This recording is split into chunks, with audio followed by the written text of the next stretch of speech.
This fly is called cow dung, and it is supposed to imitate a fly that lays its eggs in cow dung. Mary's description is a little lengthy considering all of the other descriptions that she has, as she describes this fly and the fact that it was thought that you fished it on windy days because the wind would blow these flies over the water, but that has proven not to be true, and that it's mostly the males who wander. The females are short-lived and die where they lay their eggs, but the males tend to fly off and prey on smaller bugs, and we're talking about science of the middle to late 1800s. But it is one of the flies. It's number 122 in favorite flies and their histories, and so I'm tying it up just to have a record and discipline, or the challenge of tying the flies in Mary Orvis Marbury's book. I tried to replicate the color and texture of the body as best I could with the materials that I have, and I'm actually using some cream or natural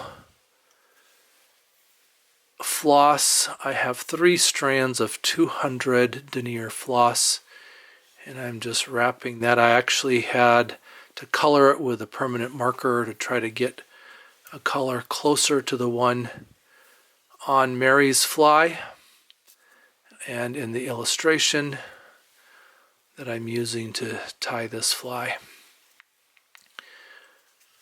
So just build up a fairly good body. 3 strands of 200 denier, that gives me 600 denier, so I can wrap a body without too much trouble. I really didn't know what else to use for body material. Finding the right color hackle is also a challenge, and I think this is pretty close to the color in Mary's fly. So this is rooster cape or rooster neck.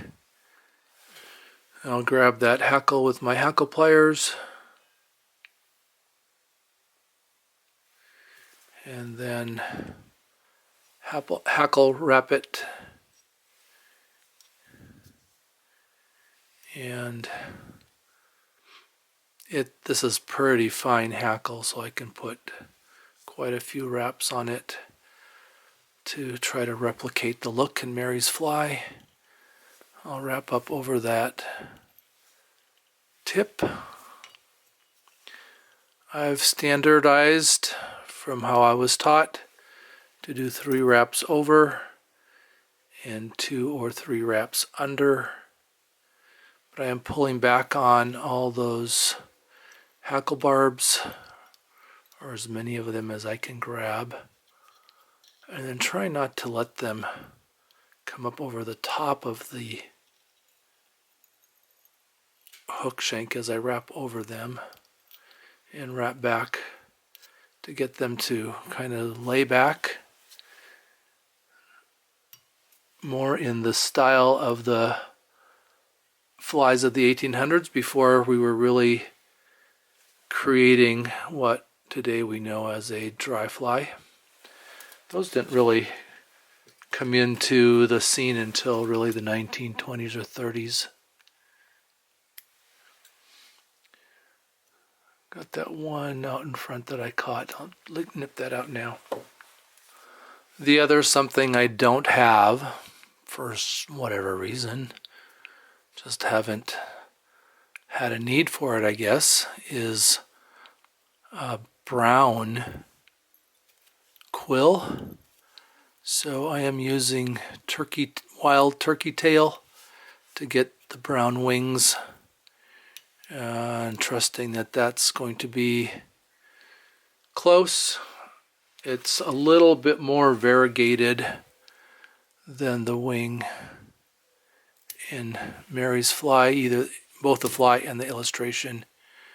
But it does give me the brown color, and Mary does make a point in her description that it is a brown fly mostly. So I don't know if that looks like her fly or not. I probably should have teased out the body a little more, and I guess I can still do that. Just try to break up that floss and get the kind of rough. It's not really what we would consider a buggy look today, but it is kind of a look with a lot of little strands hanging off. So I'm going to go with it. Put a whip finish on it, and apologize to Mary for not doing a better job of mimicking her cow dung. I will put some head cement on it, just because that's what I do with the flies when I finish tying them. Just drop a cement on that head. It will dry clear. And then just to make sure that the eye is clean, I can put a hackle feather through that.